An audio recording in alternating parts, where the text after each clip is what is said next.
Hi everyone, welcome back. It's been a while. My last video was slightly before Modern Horizons 2 dropped. Since then, we've gotten to play with the cards. A lot has been shaken up in the format. There's a lot of Blue-Red Delver running around. There's Band Control with Endurance running around.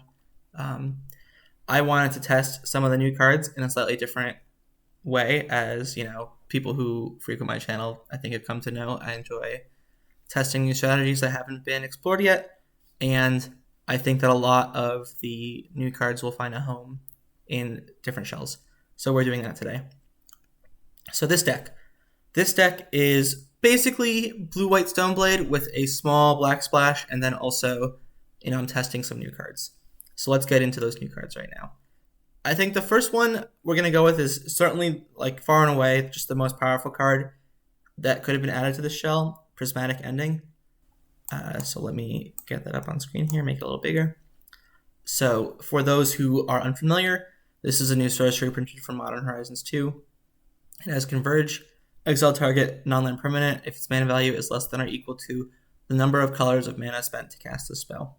So kind of breaking that down into English, you pay 2 mana, 2 different colors, you get to exile 2 mana thing, 2 or less I should say. You pay 3 mana or 3 colors, 3 or less, etc., etc. And 1 mana. So the thing that makes this playable is that X can be 0. You just spend a single white mana, and then you get to exile a 1 mana thing. So kind of against 1 mana creatures, it's just a sorcery speed Swords to Plowshares. Against 2 mana things like Chalice and Sylvan Library, it's basically a playable disenchant.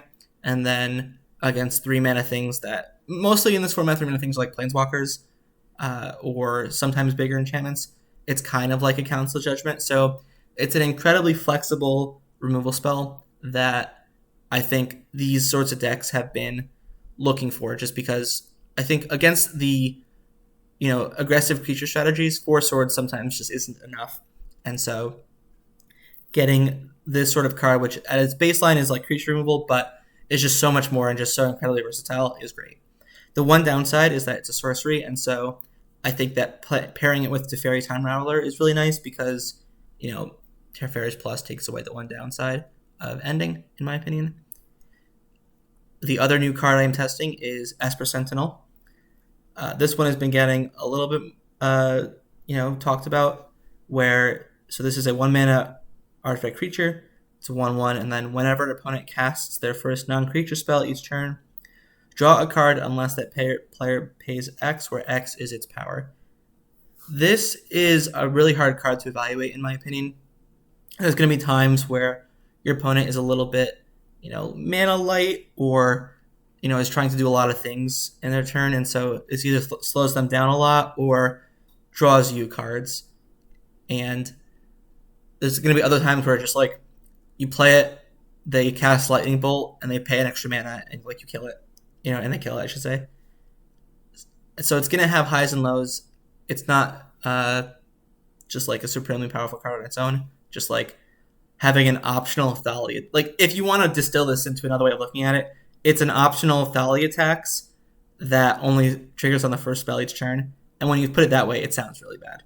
But I think this does enough and solves a big problem that Blue-White Blade has always had, which is that Stoneforge Mystic is kind of a clunky card on its own, and recently has not been the blue-white Stoneblade archetype has not been super successful in the past few years. When Stoneforge Mystic sees successful play, I should say, it's almost always in Aether Vial strategies with a lot of creatures.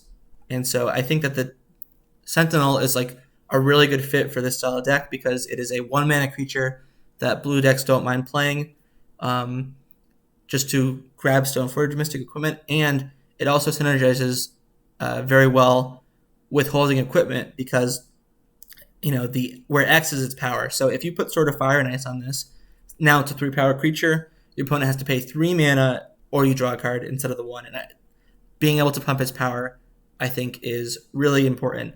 A really important thing you need in order to maximize this card. I think just by itself, it's probably not quite strong enough. So you need to synergize with it in some way. Just a quick note. It does work with Jitte, kind of like the way, quote unquote, the way you want it to, where the power is checked on resolution of the trigger. So if they cast a spell and in response to your trigger, you remove a Jitte counter to make this a 3/3, once it resolves, your opponent will have to choose to pay 3 mana. So in a sense, you can turn Jitte counters into drawing cards, which is nice, just as like another way to potentially use them. The last new card I'm testing is just a singleton, Dakkon Shadow Slayer.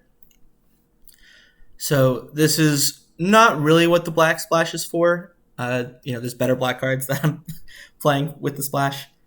But this is a cool one I wanted to test out. So it's a new Planeswalker. It enters with loyalty counters equal to the number of lands you control. So at its base, it's 3 mana for a 3 loyalty Planeswalker, but then as the game goes on, it starts with more loyalty. The +1 is Surveil 2.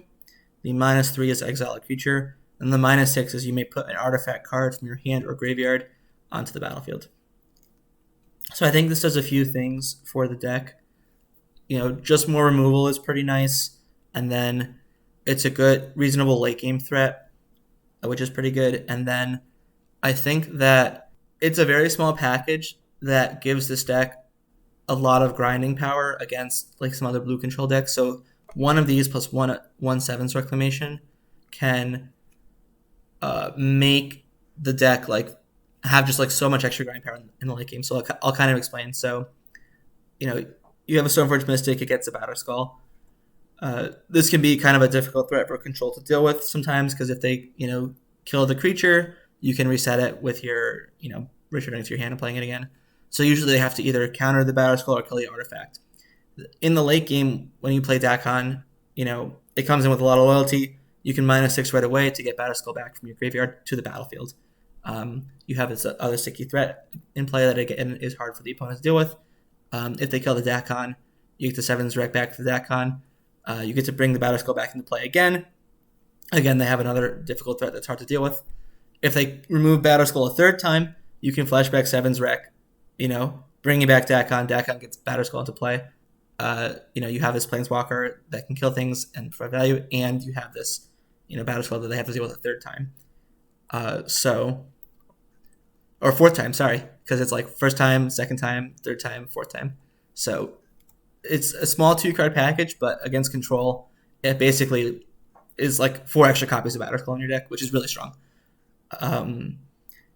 Other than that, I have a small synergies with the Surveil. I have 1 copy of Lingering Souls, the aforementioned 7's Rec, and then obviously it works kind of well with Snapcaster Mage, and I suppose setting up Counterbalance.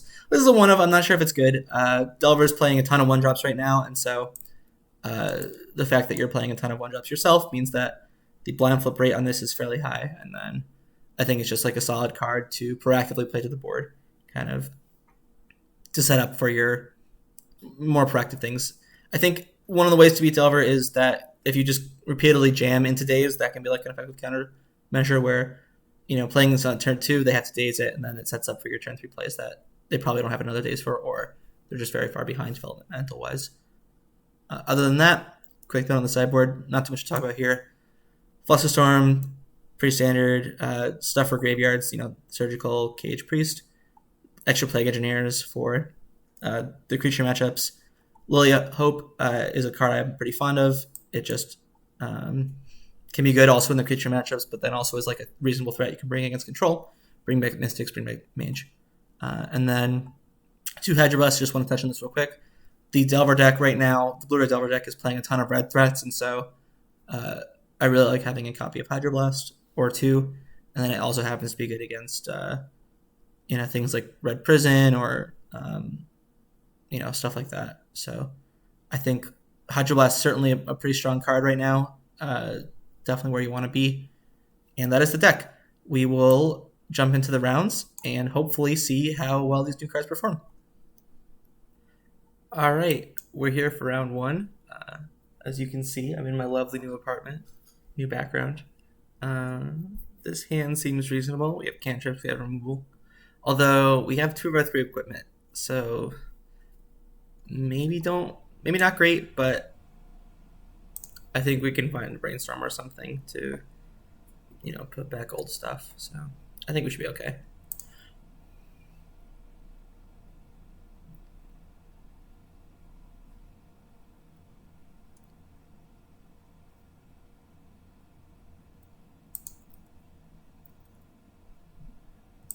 Perfect.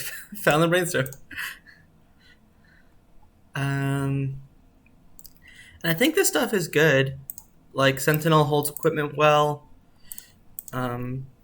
Force is nice against, if they're doing anything unfair. Which, Island Ponder is the definition of an ambiguous start, so who knows? I feel like I kind of... let's think. Okay, so they go to 6, 5, 6, 7, 8. So straw 2.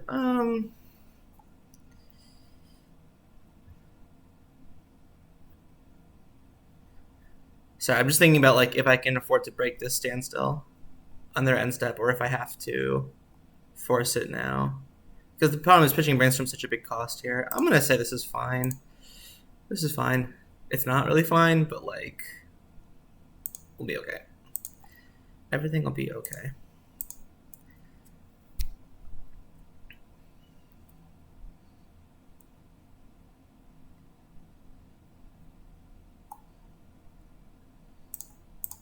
So I'm going to do this. So their standstill becomes a draw 2, discard 1, which, is card advantage. But not as bad as it could have been. So I want to fetch away these equipments. So I will.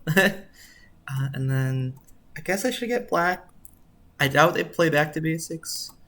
I'm thinking like blue-black. Yeah, let's just get blue-black. And then it's an issue of what do I want to play? And I think the answer is leave out Hullbreacher.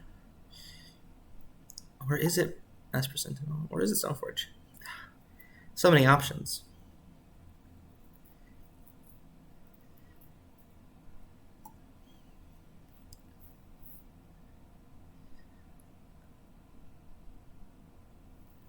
I think... Because if I play out Hullbreacher, I don't have a way to protect it. I kind of want to play to the board. Alright, I'm going to play the Stoneforge Mystic. And the nice thing about this is that if they swords this, it's kind of like my 2-for-1. So I will get Batterskull. Possibly I should have gotten Sword of Fire and Ice.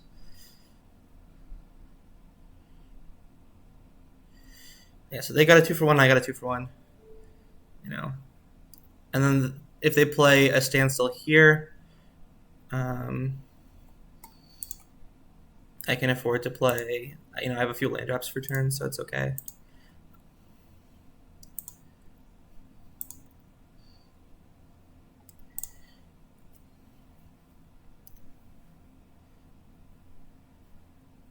Possibly I want to go Sentinel, but I think that I actually just don't want to do that.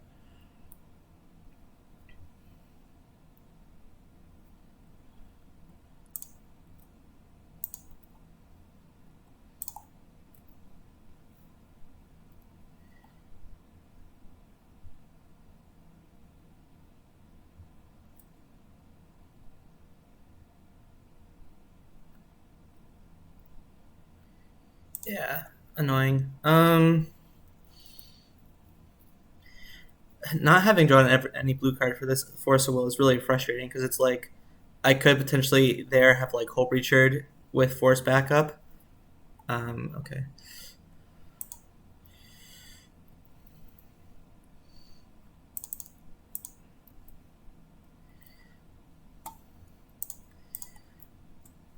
Yeah, so we just lose this game. They had double standstill in the top, 10 cards or whatever it was.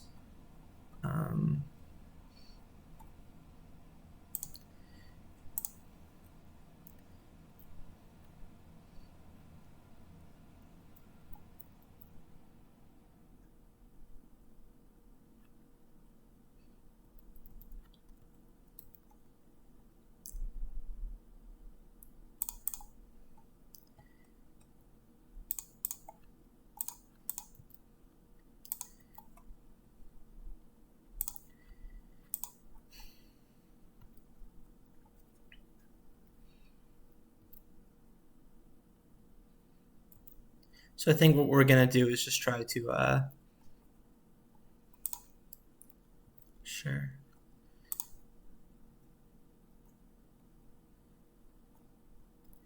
is just in response to this, play Hullbreacher.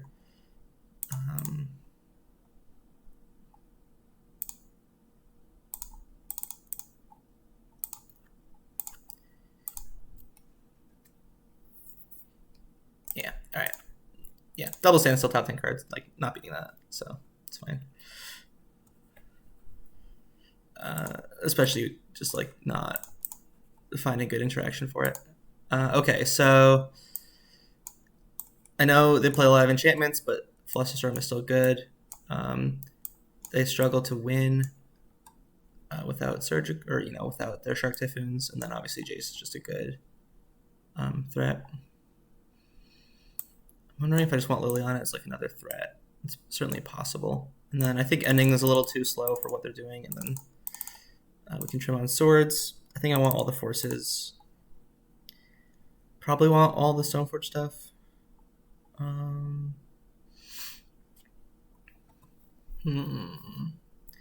What to cut after that is a little bit difficult.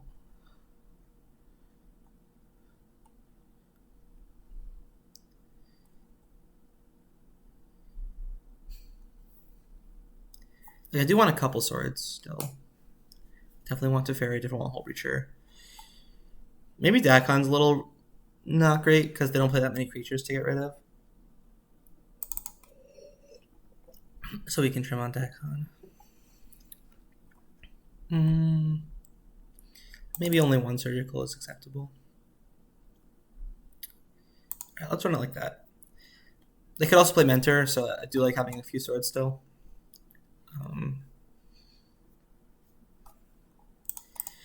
Yeah. Alright. This hand's pretty good. Ponder, force back up. Threat to put into play before their standstill comes down.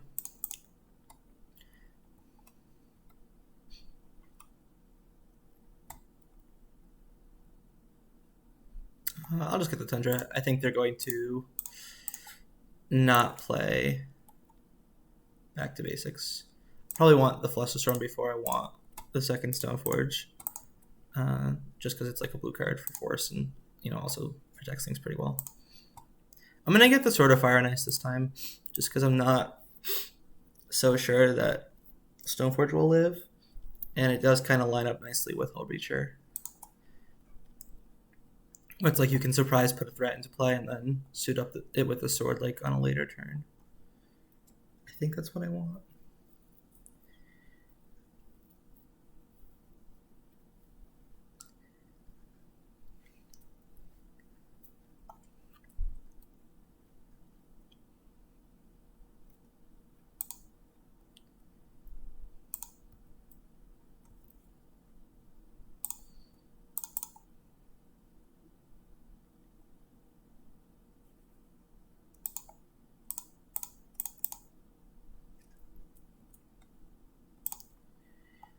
Yeah, let's just get sword. Or one's really close. Yeah, let's get Batterskull. It's just like a more pressing threat. I don't even necessarily have the mana to put sword into play. Like, should buy Mystic die.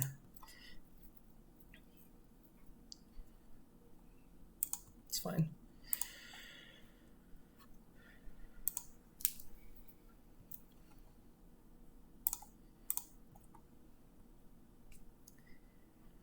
So we have the option of playing Hullbreacher with like force backup. Obviously, it depends a lot on what they do. I'm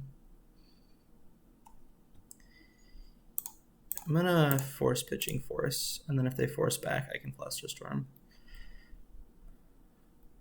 And if they don't, I can Hullbreacher, which I'm gonna do.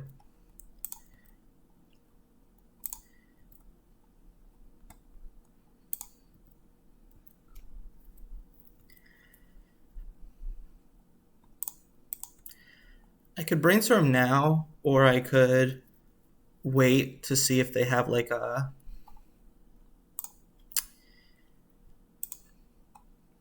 Okay, fine. Like, because if they surged, I could have Brainstormed and then like made my Flusterstorm a little bit bigger. So I think there's definitely some value in that.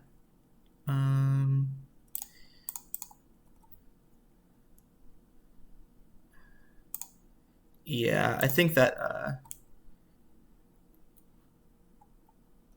sure.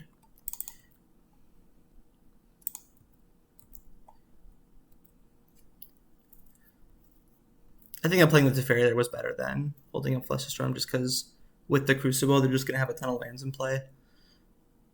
Likely. Sure.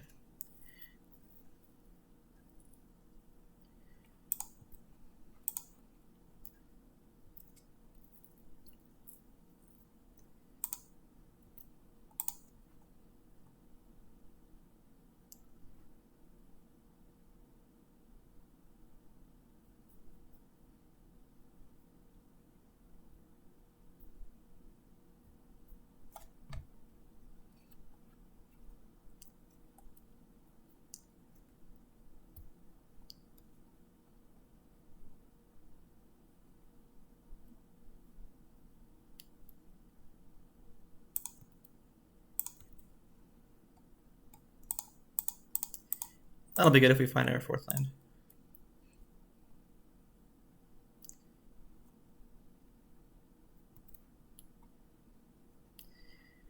Yeah, missing on the fourth land for the Flusterstorm, I think is gonna pretty easily cost us this game, because it means that like we couldn't protect the Teferi or anything of that nature. Sure. Yeah.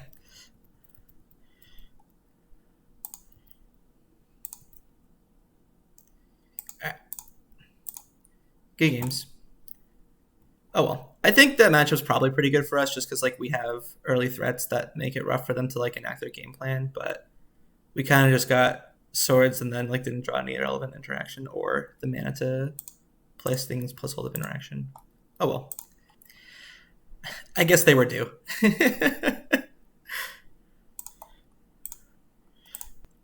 All right, we're back for round 2. We are on the draw. This hand seems kind of like exactly what we're looking for. We have the turn 1 Sentinel, turn 2 Stoneforge, and we have a Force of Will. So I'm really liking our start here. I'm just gonna fetch basic planes. I think it kind of disguises what we're on a little bit better than like fetching a Tundra with this would. And this also can get basic island, which if they're a wasteland strategy, which Verdant Catacombs kind of tends to be a wasteland strategy reasonably frequently.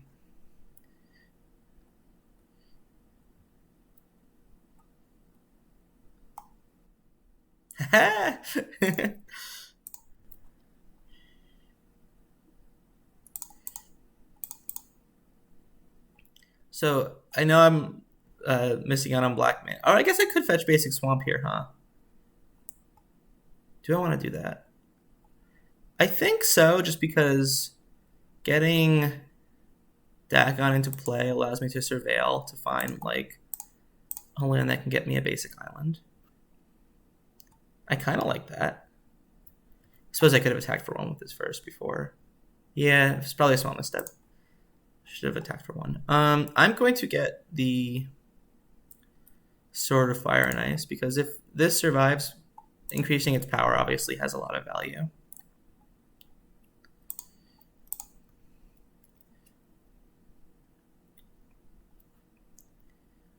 And then this kind of, if Stoneforge survives, it has a nice setup of turn 3 Surveil, and then turn 4 put in Sword of Fire and Ice plus equip it. Although that might not happen, given the active wasteland.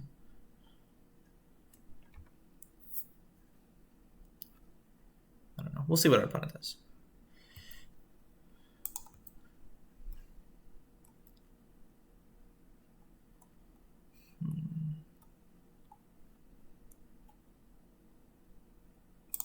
I'm not quite sure what our opponent's up to. I'm just going to play this first before deciding what to do with my attacks.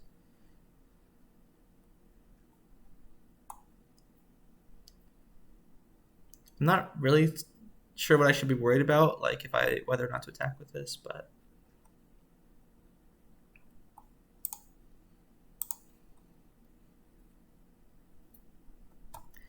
I probably don't want either of these right now. Like, I think I do just want a land. So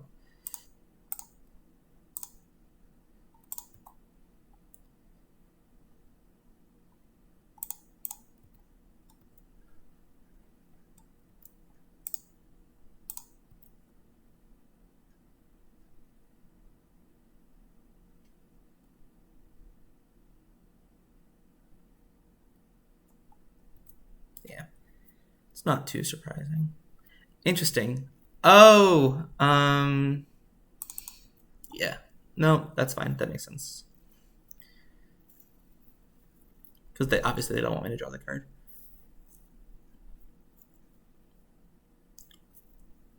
Okay, so that kind of makes sense. It looks like there's some sort of dark depths strategy.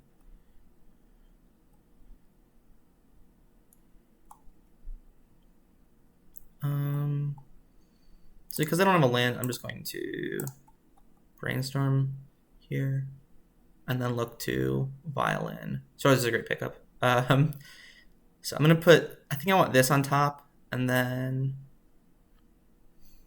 what goes underneath it? Or maybe I just want to play this right now. That's interesting. They could have crop rotation and then make a 20/20. I think I'm just going to hold up the Stoneforge Mystic activation this turn, and I'm going to go. I want this on top because if they play like Hex Mage, I want to be able to kill it right away. Or like Dark Confidant or something. So what goes under it? I guess if I'm not. I'm going to go with like this and this. And it might be bad to not have access to Snapcaster Mage, but I'm going to take that risk. Because I think next turn is going to be like equipping the sword. At least that's my plan.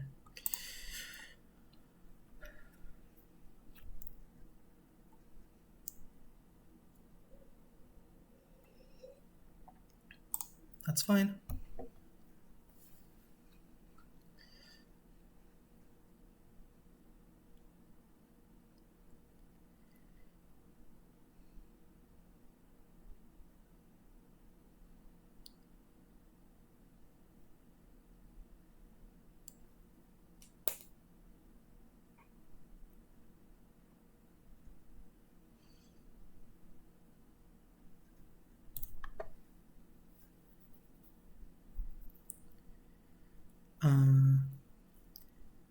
Yeah, that's okay.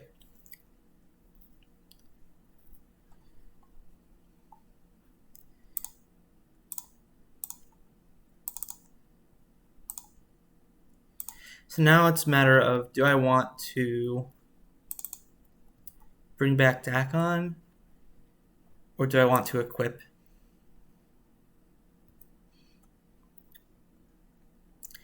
And they could crop rotate for Pajuka Bog. I guess I have a force for that. The thing is, I guess Dakkon kills itself to kill the Reclaimer, so I think it's slightly better to equip to here. I'm going to equip to this one instead of the Sentinel. Even though buffing the power is nice, it feels like they have an Abrupt Decay.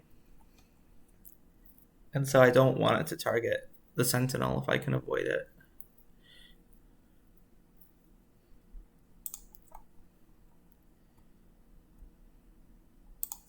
So I'm just going to do this.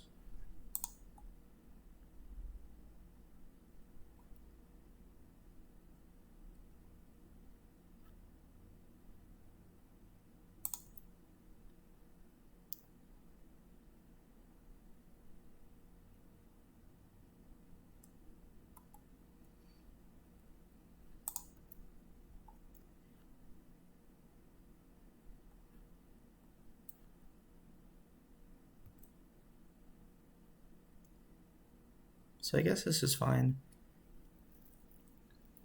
I do think I want to Swords this, just so they can't use it to get the, like either the Dark Depths or the Pajuka Bog. And then I do have Snap plus Swords like available to me. And then if it looks like they're not threatening, like if they're not threatening to make the Dark Depths, then I get to just bring back Dakkon. And if they are, I can hold up Snap Swords. They could take Wreck with Duress. It's also fine.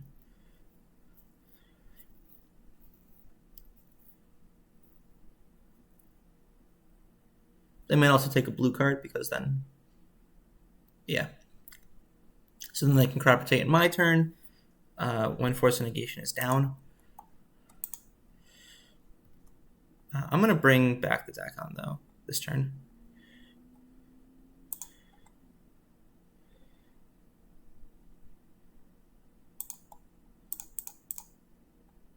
If they have crop rotation, then they have to use it getting Dark Depths, basically, or, Bog, basically.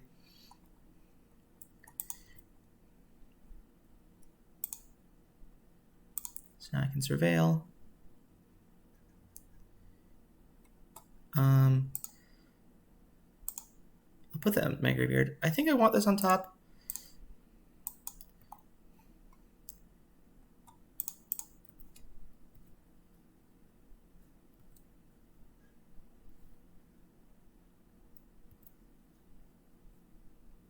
Just because kind of what I anticipate happening potentially is like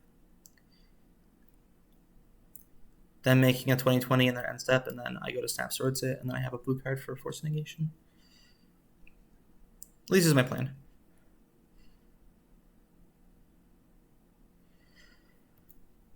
All right. We have Elder Spirit Guide in play. It has entered the battlefield. I'm just going to kill it, I think.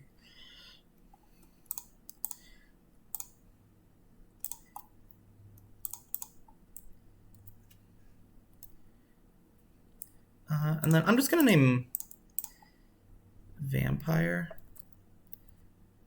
Or I guess Hexmage is a Shaman, right?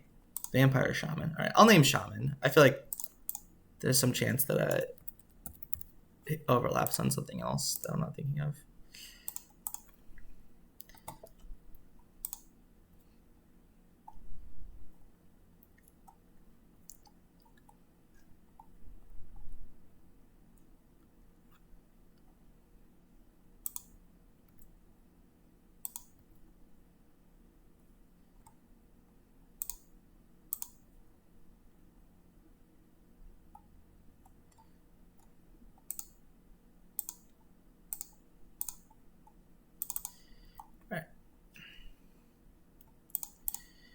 So I have a feeling that this is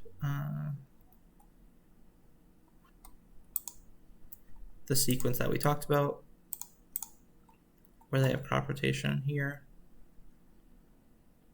Maybe they don't. Who knows?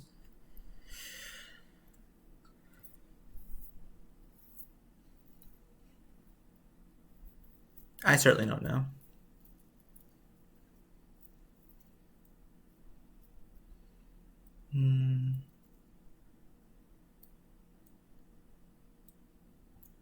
Okay.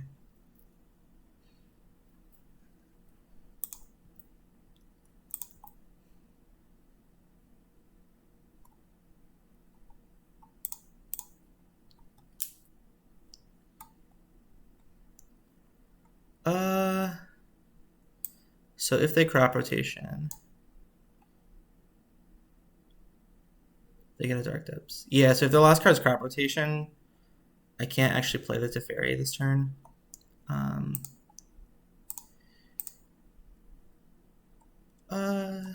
I feel like I just don't need anything else to win, except for like maybe lands or removal spells. So I'm just going to keep attacking.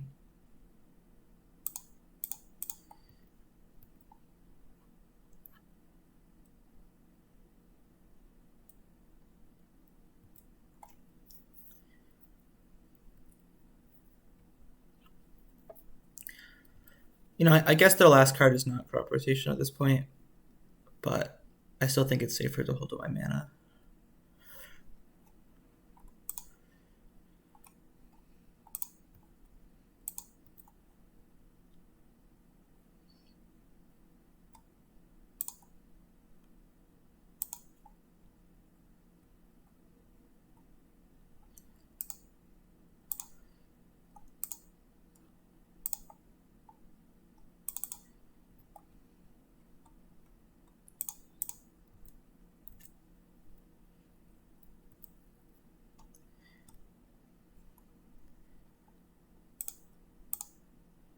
So I'm gonna, I think, okay, so this is a risk just because we kind of determined that they likely don't have crop rotation.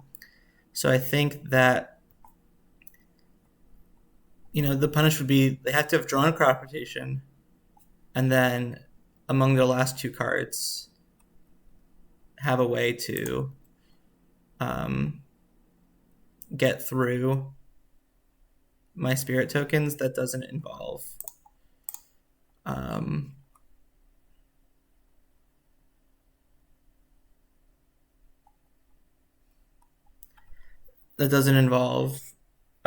Force of Negation, and I would have to miss on Force or Swords here with my Brainstorm.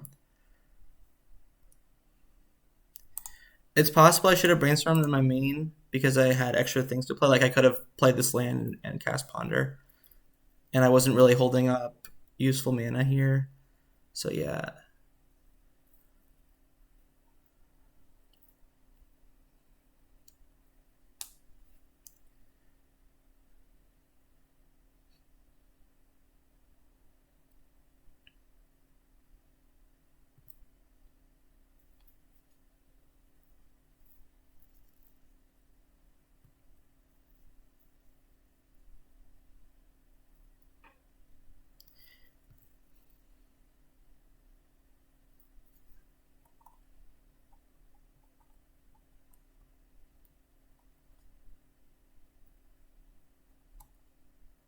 Okay.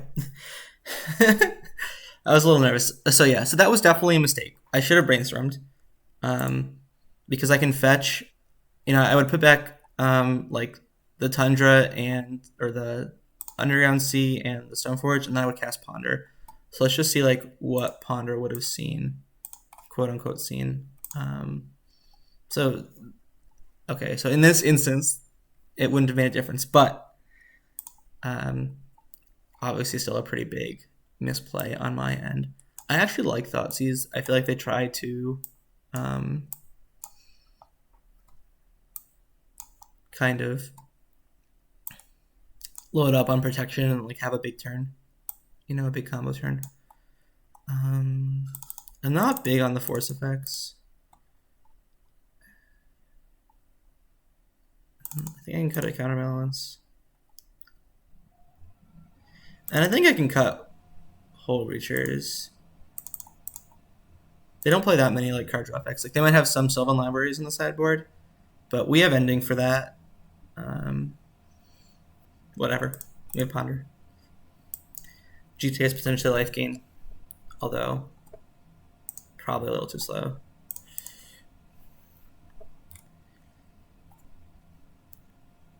They play a lot of discards, so I'm just not a big fan of mulliganing for specific pieces of interaction. I think that's kind of a pipe dream. Like, oh, you mulligan 2 swords to Plowshares. Okay, they're just going to discard it, or play darn confident that you have to kill anyway. It's not the end all be all.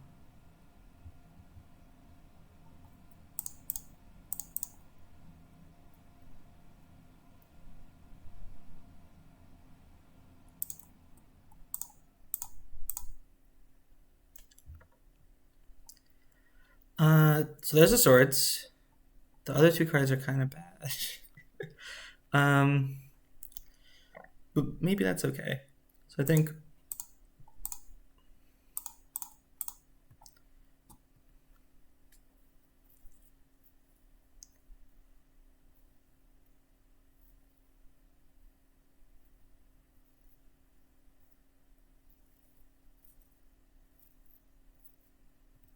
they did have library. Alas.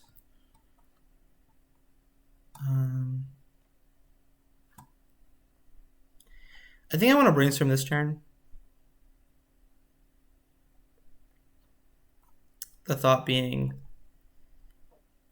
that I want to shuffle away some extra lands, and then even if I like quote unquote like get locked, the turn after that I can snap Ponder.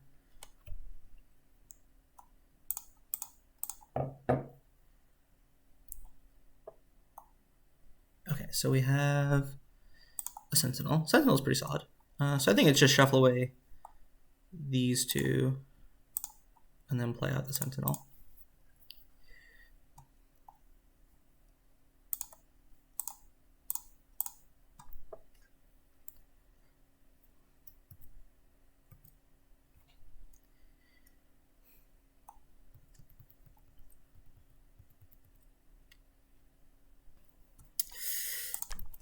Awkward. Now I know how Texas players feel. Well,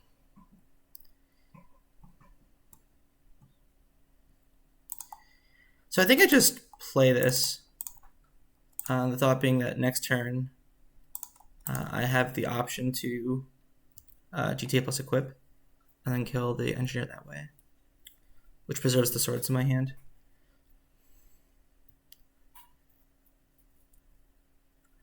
Might not be able to do that just given that they're threatening the combo.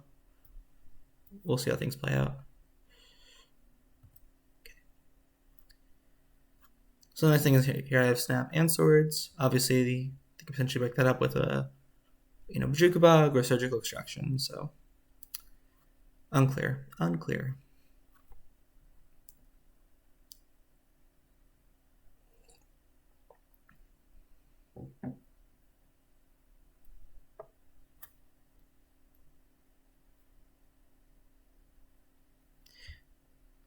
Yeah, so they took the swords. Very wise. Okay.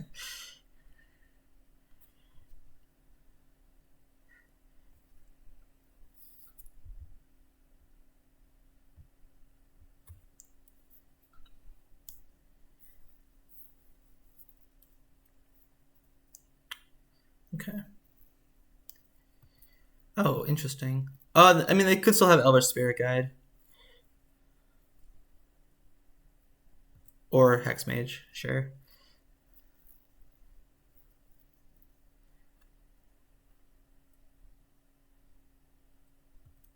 Think I'm supposed to take this. Yeah.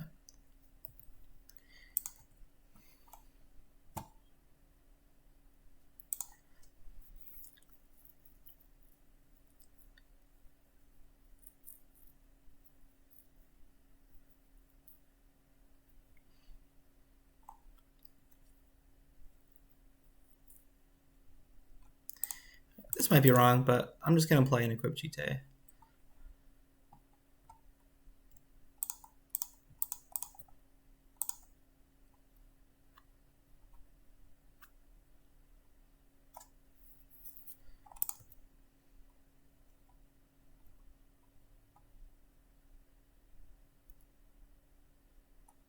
lets me kill this.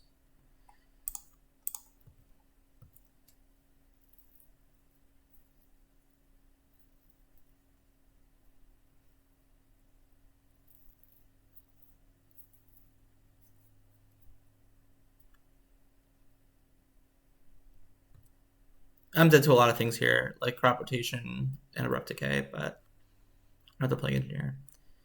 I didn't really have good lines though.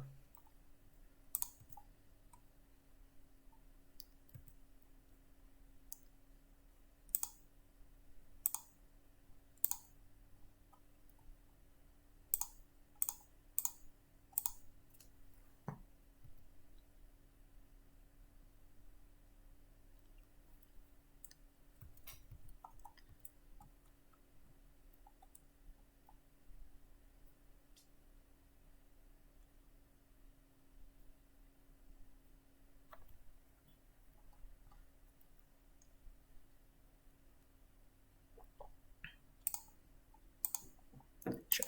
All right. Yeah, I think I had just no lines to win there. So they did show me playing engineer, which is awkward. That being said, I still think I want the Sentinels, especially on the play. They're just pretty good at like stopping their discard or slowing it down. So I think we're going to stick with that. Other than that, just hope to find Prismatic Ending or Thoughtseize for their play engineer.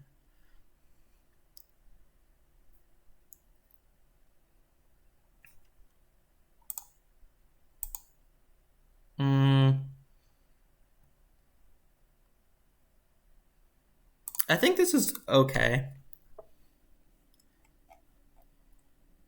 It's not good against discard, but if it finds any land, we get to cast Lingering Souls, which can buy us time. And also, if we draw any white removal, it's good too. So it's like lands and or white removal is good, which means that I think we have a high enough. Sure.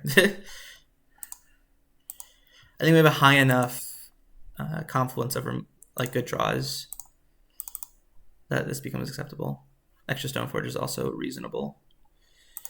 I'm gonna get the Sword of Fire and Ice.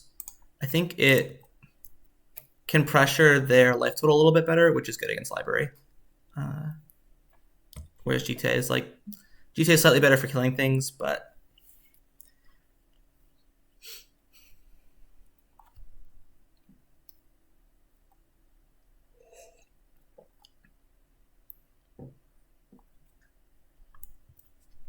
and I guess it's also life gain. But I think we're probably going to end up getting both eventually. And I think Sword of Fire and Ice is a slightly better pick to get early.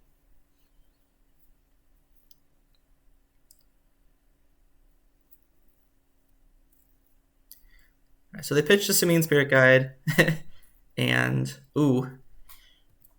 paid 8. So at this point, they're even on cards, actually, in theory. All right, so we only have one color here. So we could kill the Reclaimer. I don't think that's good. I'm just going to put in Batterskull.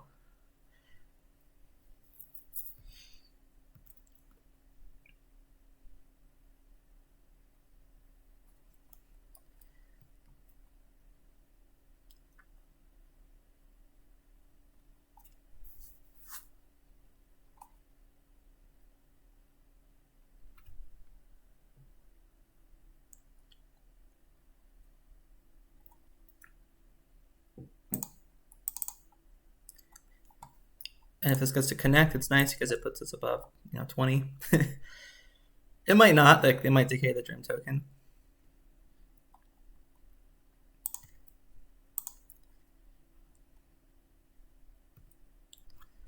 Obviously going to start by attacking, and then I'll figure out what to do after that. Like, I think the answer is probably still... Like, they almost certainly have decay here.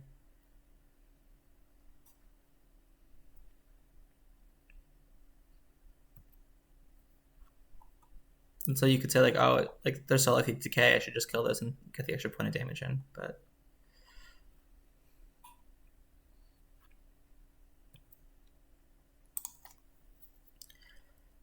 I actually am just gonna kill this. It just helps them find, like, their combo pieces. Like, obviously they're missing lands because they missed their land drop.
Wow, they went to 3. Jeez.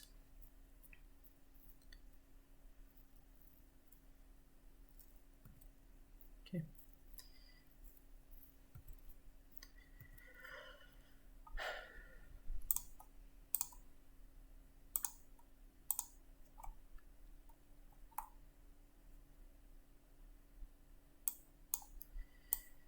What do we even take here?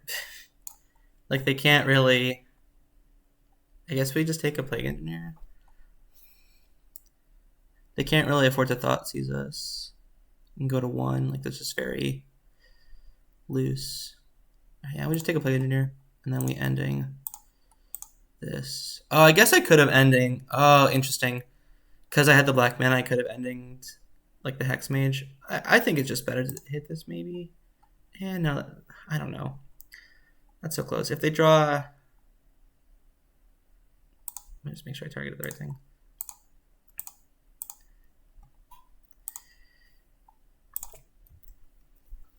I was just so excited to draw a castable spell, you know.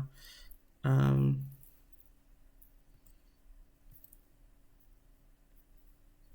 then it's awkward because it's like they have the answer to Lingering Souls in hand, so it's just, I don't know. Just letting them untap with the Reclaimer is rough, you know.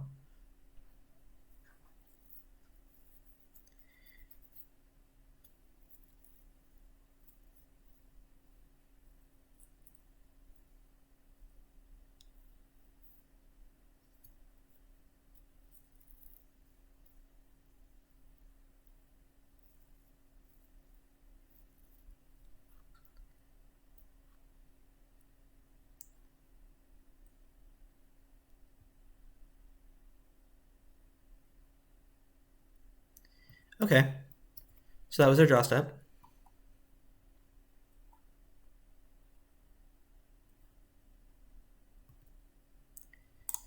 Would be really good of us to find a land.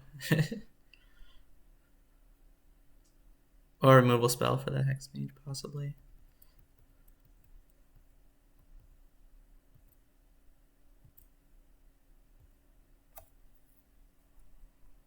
Okay, so there's our land.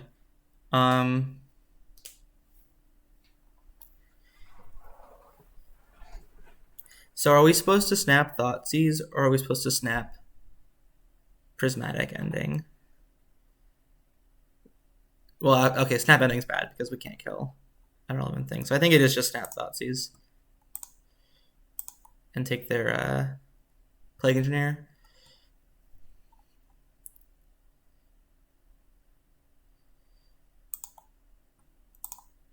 And this Herbory is putting in work for us.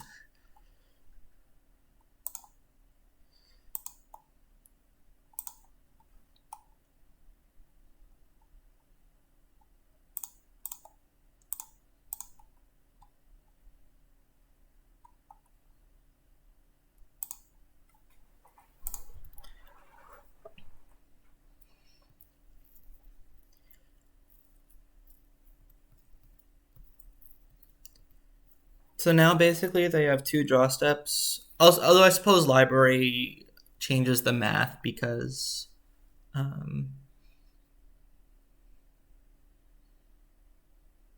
you know, they see more than one card, but they need to find a way to make a 20/20 and a way to get to the Lingering Souls tokens.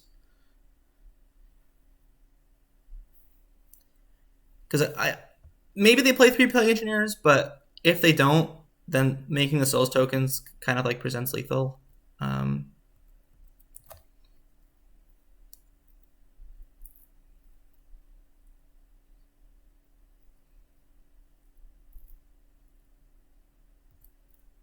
So they found Hex Mage, which I don't think does it. Sword is obviously a great draw. Makes me feel very comfortable casting this.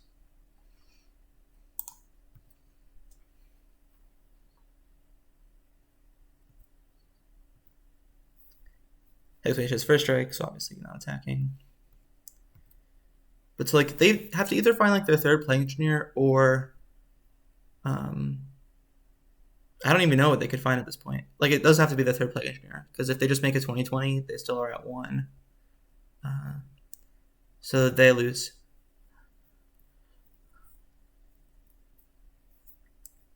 I guess the line is to attack with both things and hope I jump with the Spirit.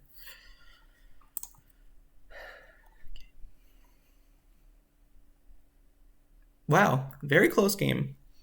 That was razor thin.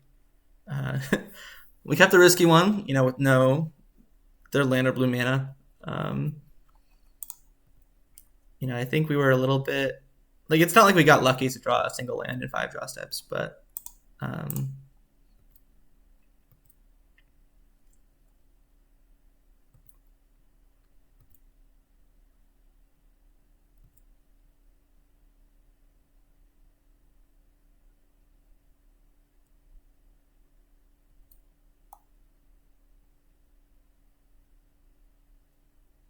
But I know their hand. It's Thoughtseize and Sylvan Library.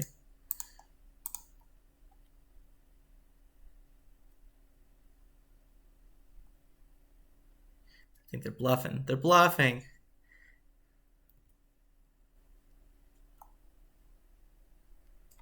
Okay. Yeah. All right. Very close. Very, very razor thin. I think the keep was correct. Definitely stand by it. And then we definitely did draw the land right when we needed to, even though I think that you can expect to draw a land in 4 or 5 draw steps, whatever it was in general. So yeah, good games. We'll be back for round 3. All right, we're here for round 3. We are 1-1 so far on the set. We lost to blue-white Stoneblade, or not blue, sorry, blue-white Standstill in the first round, and then we beat Slow Depths in a Nailbiter 3-game set. So we have Force, we have Ponder, we have Removal. What more could a control player want, you know?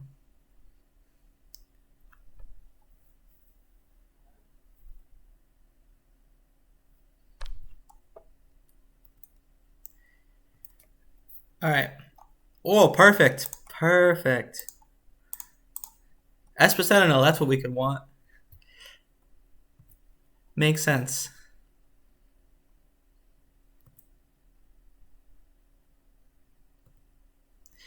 If I hadn't drawn anything, I was seriously considering destroying the pedal just because like this is likely Sneak and Show.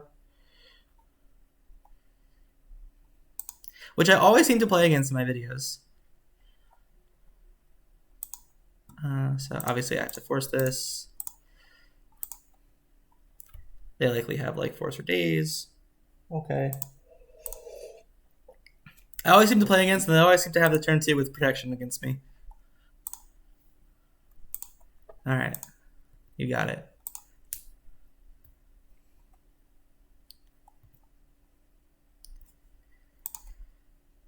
So you could argue that maybe I should have played the ending and killed that, but it's definitely not the right play. They could have also been like a Storm combo deck, and getting rid of 1 mana is not the end all be all.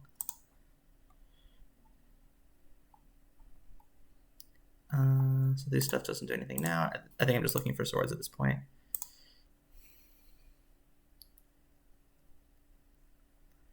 Do I keep playing? And I'm just going to concede. Life EV. There's no Caracas in this deck, which maybe is a mistake given that Ragavan is a card seeing a lot of play. But I wanted the mana base to be pretty pristine. So luckily, we came prepared for show and tell. So this is good against them. This is good against them. I like 1 Surgical. I like the Thoughtseizes. The Jace is good. I like the back to basics. Sometimes they play with Seiju.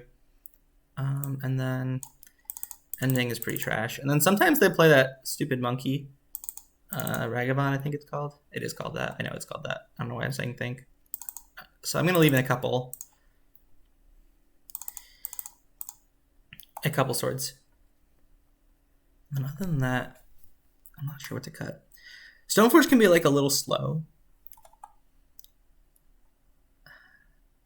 But I think it's better to just cut an equipment. Maybe we cut 1 equipment, 1 Stoneforge, and then we bring in something else. Like maybe just this as a blue card and like scrying to other blue cards and being able to exile like Emrakul. Okay, yeah, let's try that. Let's play new cards, you know? That's what we're here for. We're playing new cards. So my thought is this is a blue card for Force. It can scry into more interaction, and then it can exile Emrakul should they show in a naked Emrakul. Can also sometimes just like put Batterskull into play pretty quickly. Although I think that's less likely. All right, we're gonna keep this.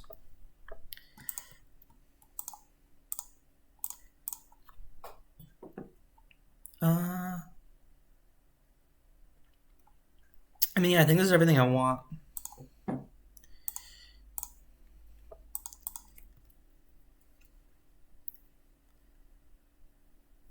Second land. Esper Sentinel. Hydroblast.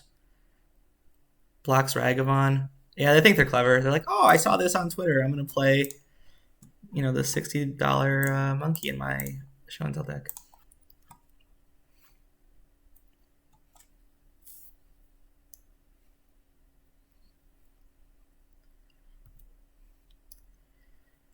I'm not sure if I want to block or Hydroblast. I think I want to Hydroblast first. See what they do. I kind of want to, again, play with new cards. See if this card's any good.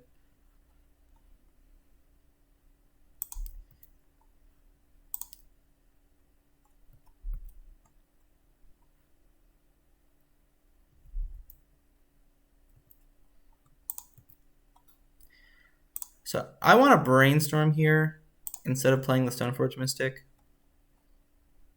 I was hoping to find things to do.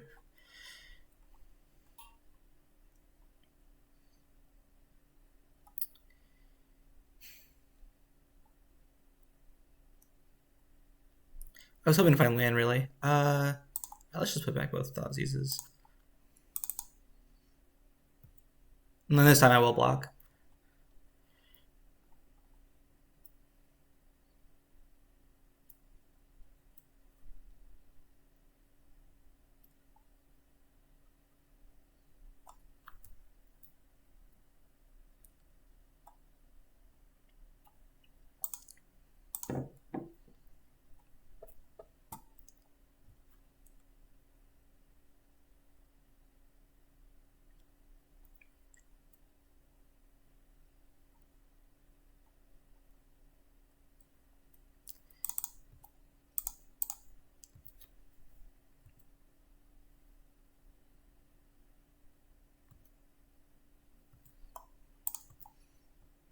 I'm going to Brainstorm again. I really just want to find a black mana source for these Thoughtseizes.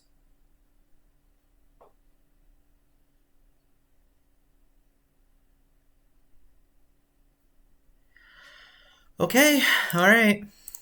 That's fine. That's fine. Totally fine. Obviously, next turn I will have to play Stoneforge and take down any like semblance of interaction. The nice thing is if they show and tell, I can put in like Hullbreacher, and so like that kind of gets around Emrakul.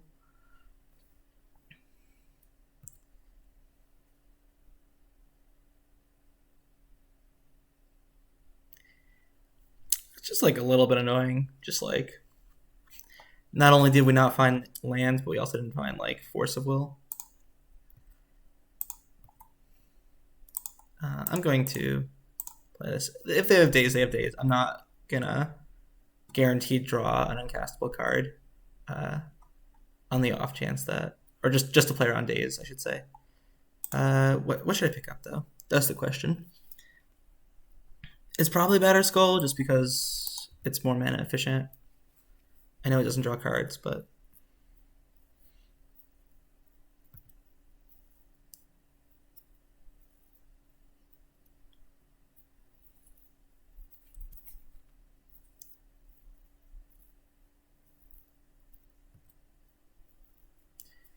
pains me so much to see my opponent just casting all these cantrips into my Hullbreacher, or with a Hullbreacher in hand that I could have played, but obviously can't play.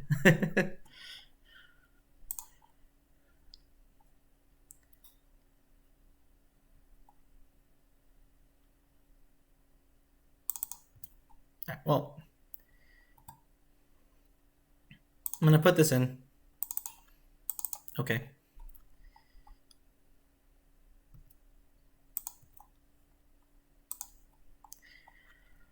I have a feeling this is going to be one turn too late, but... And this one's slightly better to play because exiling Emrakul is better than putting it in their hand.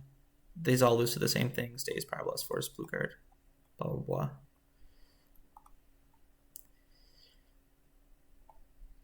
Cool. All right. Very unsatisfying. Very unsatisfying. I think this matchup should honestly be like incredibly favorable for our deck. Like our deck is literally just, you know, discard counter magic and removal spells and like taxing effects. So you know what we're gonna do? We're gonna play one more. Hope to get a better feel for this deck, and also like these matches went pretty fast, so we have time for one more. So I will see you for round 4. All right, we are here for round 4. My opponent has excellent taste in avatars, and we've won the die roll. So we just got through losing to Sneak and Show after not finding a third land or a piece of interaction after a couple brainstorms. So, but you know what? I'm gonna press onward. I'm gonna cast this Ponder. We're gonna find lands this time around. Everything will be great. I'm just gonna shuffle.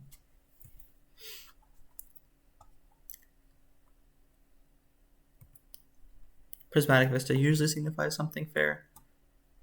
So does Basic Forest. Although Utopia Sprawl, interesting. All right, so this looks like Enchantress, which I suppose is the definition of a fair deck.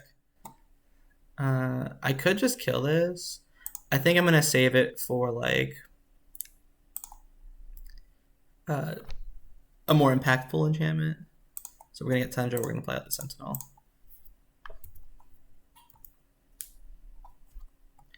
Probably gonna Brainstorm Incept just because getting in Hullbreacher on turn 3 against this deck that is usually shut down pretty hard by it is like a big deal.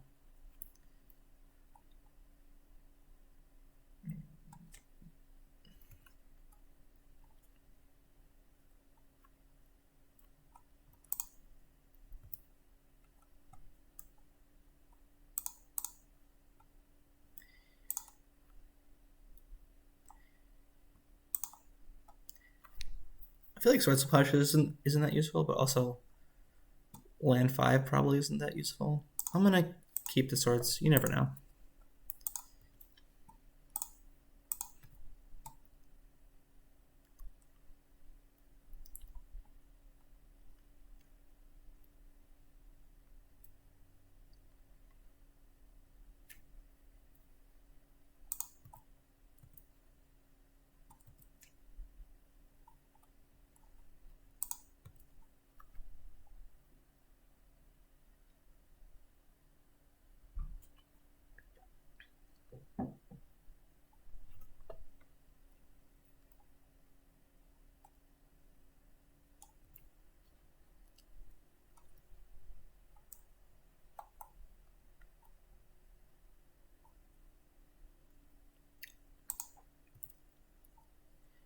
I forgot there's this new card. Although, okay, so it has Shroud, so I can't like actually swords it because of the Sterling Grove, but in general.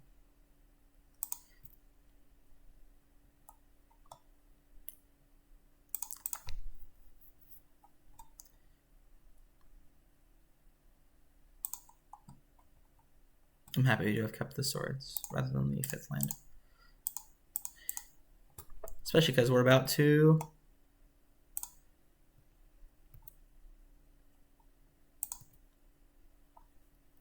get a pseudo land.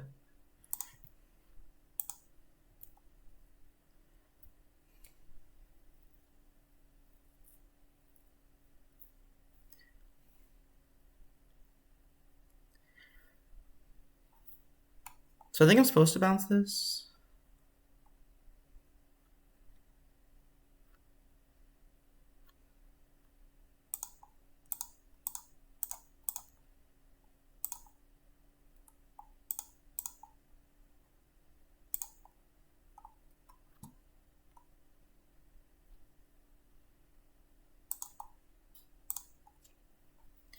Now I have to decide if I want the swords or play Stoneforge.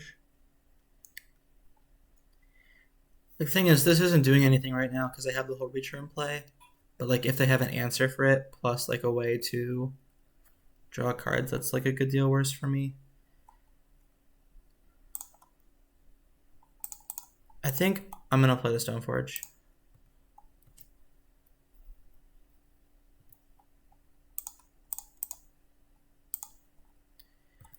I really just want to,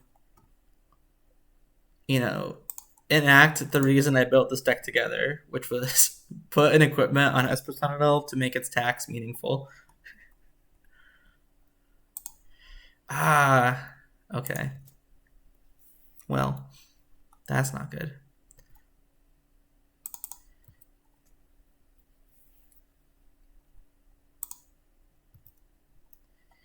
I guess it's not bad we have ending for it, but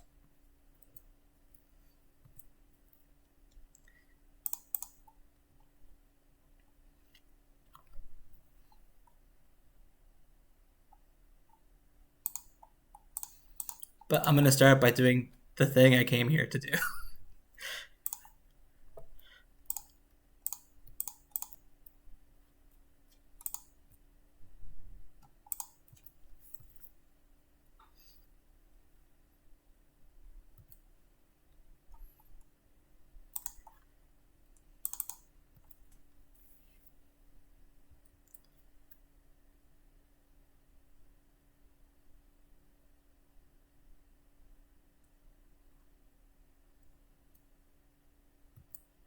Okay.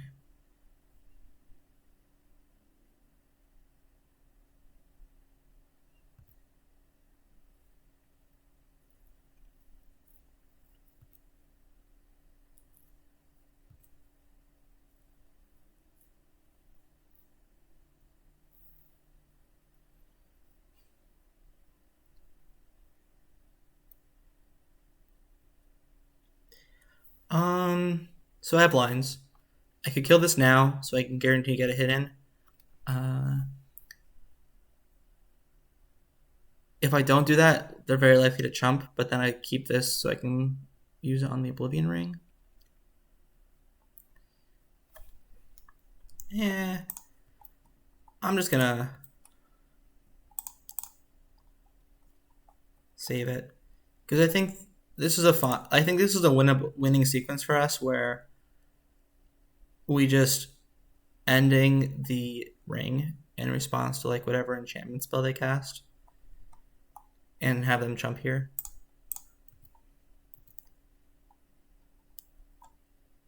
Like, we don't need extra cards right now. We just have everything we need in hand. Teferi working nicely here, fixing the only issue with ending, which is that it is a sorcery. The treasure here is kind of nice. We could cast this for 4 different colors. Obviously, we don't need to here if we're targeting this, but that is a neat little synergy that I'm just now realizing.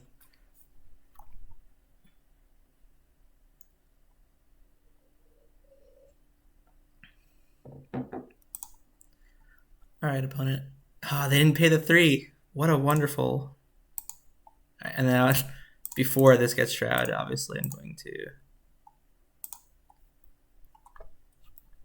get back my Hullbreacher.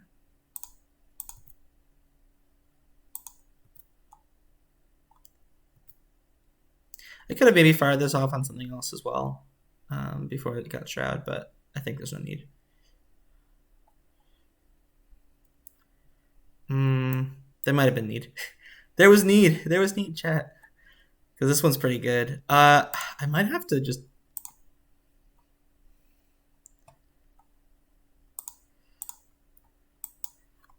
All right.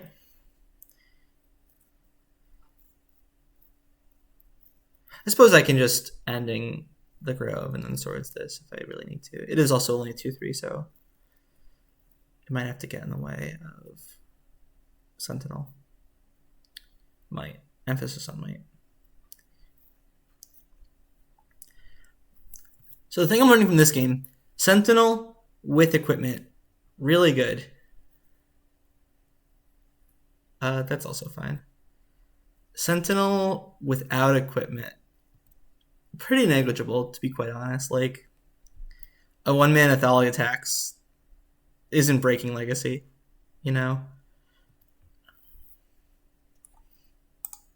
Oh no, my Lightning Cell is... Rest in peace, too good.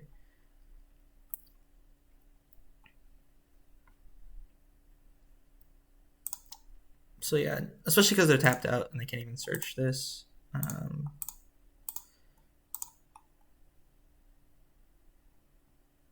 Oh, whoops. I do in fact need white mana to cast Ending. So I'm just going to do this and then Swords this. And hopefully win the game.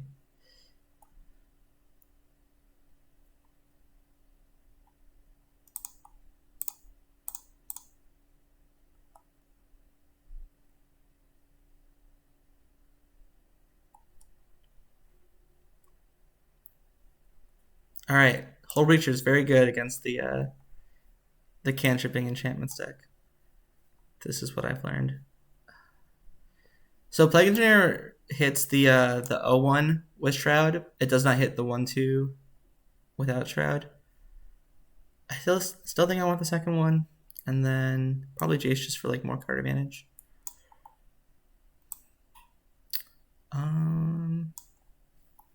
I don't feel like I need to change that much otherwise. Like, probably Trim on Swords just because it does only hit that one creature.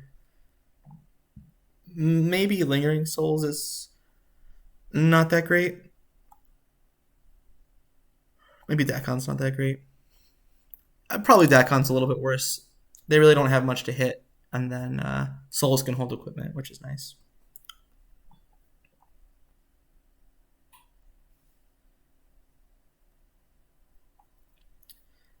Certainly the ideal hand for us. Force for something early, Hullbreacher. Probably protecting it with Force, just because this is like the key card in the matchup. Ooh, they're also on 5 cards, which is gonna make it tough for them.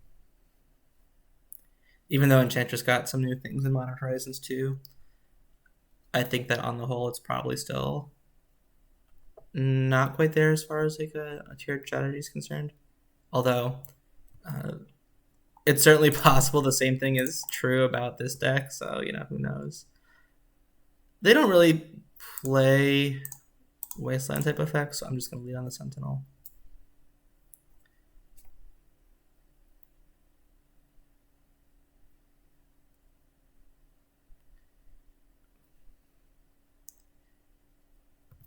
I think that's okay. It's like, yeah, okay, they get a couple cards, but I guess I like most of the cards in my hand. I'm just looking for Swords to Plowshares. Is Counterbalance any good? It's probably not good enough. I think I can do better. Second Sentinel might count. Might qualify.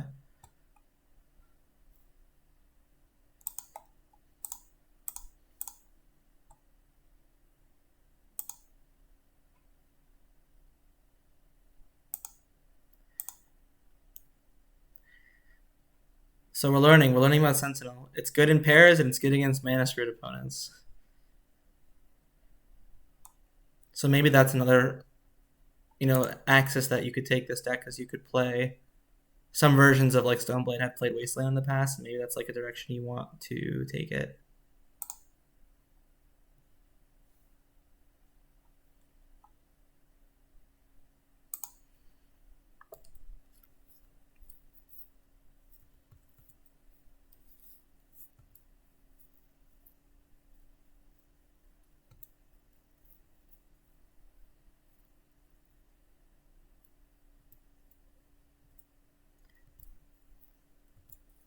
I think Sentinel is just like a pretty hard card to evaluate, just because like the range of what it does is so wide that when it hits like the lower end, it can be hard for you to tell like how good that was, where that Sentinel, traded it 1-for-1 with a 1 mana removal spell, and then made that removal spell cost 2 mana. And so it's hard from this side of the table to see like how useful that was, where like maybe it stopped them from playing another spell for turn, which would have like drawn them an extra card, etc.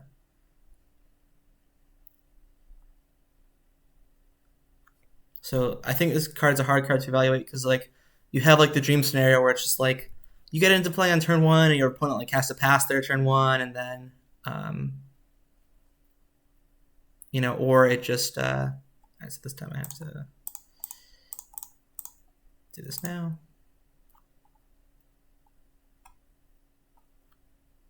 Or like you suit it up with an equipment as we did last game, and then just like every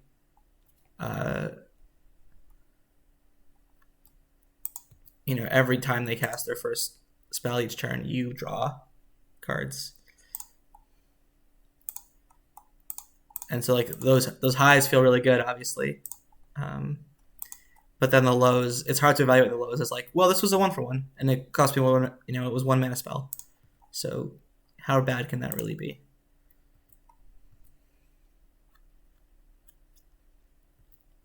And it might have had some extra, effect of slowing down the opponent.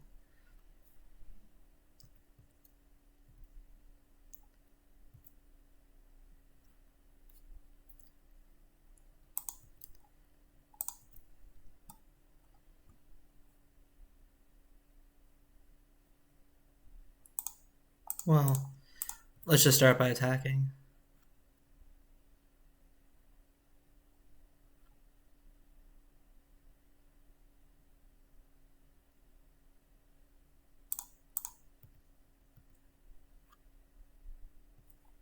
And we'll play the second main.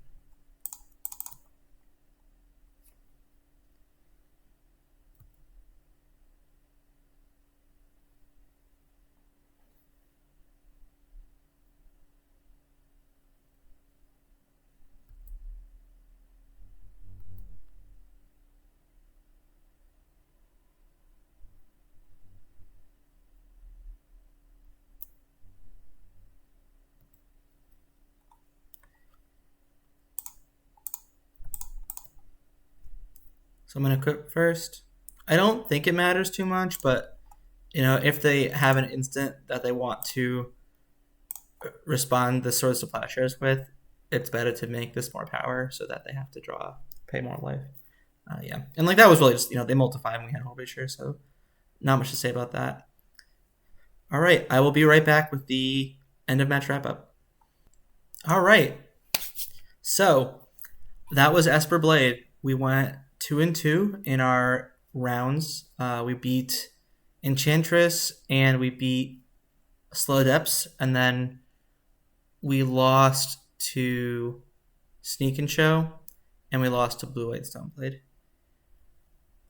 The deck felt interesting. It felt like sometimes everything was smooth sailing and did what you wanted, and other times like things were a little bit clunky and like didn't quite come together. I feel like that's just like an issue that's always plagued Stoneforge Mystic in blue decks, is that it's just this very clunky card. 2 mana to play, you don't actually affect the board at all. Like the idea, like the myth of like, oh, it's a 2-for-1, but like the 1/2 is not an actual card. It's just not. And so like you're playing this, you're not affecting the board at all. If you're getting an equipment, you have to spend 2 mana to put it in, then you have to spend 2 mana to equip it to something. That thing could die. You're down to that mana exchange. And so we've seen Stoneforge really kind of succeed most frequently over the past, 4 or 5 years in Aether Vial decks with a lot of extra creatures. Whether or not Sentinel fixes that problem, I think it's hard to say. Like I mentioned in the last round, the card will like super vary in like how effective it is, where sometimes it's incredible on turn 1, sometimes it's just a straight 1-for-1 or doesn't really slow down the opponent at all. But having a cheap threat to put equipment on that's not just Stoneforge Mystic is pretty nice, and I do think that this has a home in a blue-white blade deck. The Dakkon felt pretty reasonable, just as more removal and extra value, and then it's just like an easy side out in matchups that don't play creatures, but it's a blue card, for your forces in the meantime. And then other than that, not too much else to say. Lingering Souls actually was surprisingly impressive to me, just like an evasive threat to hold equipment, and has like some graveyard value, was kind of nice. So that was cool. Nice to bring back a card that hasn't really seen much play recently. My final verdict on this is that I think Modern Horizons 2 is just like a massive set in terms of what it brings to Modern and Legacy. Like there's just so many cards that are going to make an impact, and it's going to take a long, long time for the community to be able to fully unpack it. You know, like when Grief was spoiled, Grief was like one of the first cards spoiled, and everyone went nuts. Like this card is insane. This card's incredible, and it is. It's very good. This this card is basically almost the reprinting of Unmasked, but with small downside if you can't target yourself. Honestly, that's a very small downside, and with just like massive upside, massive play potential.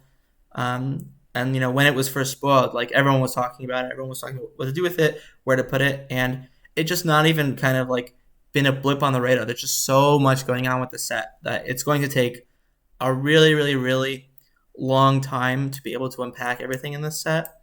And so what I'm trying to say here, I think, is that in a normal set, like in a normal level set, Esper Sentinel would be a card that I think like would be reasonable and like would slot into a home and make an impact.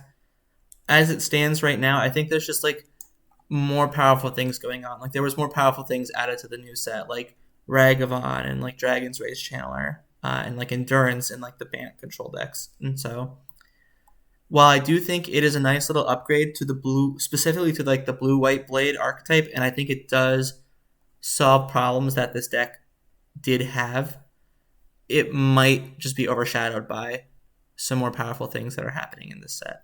So that's my verdict for now. Certainly still worth testing. Certainly a good card, but there's probably more powerful things going on. All right, hope you enjoyed, and I will see you for the next video. Bye.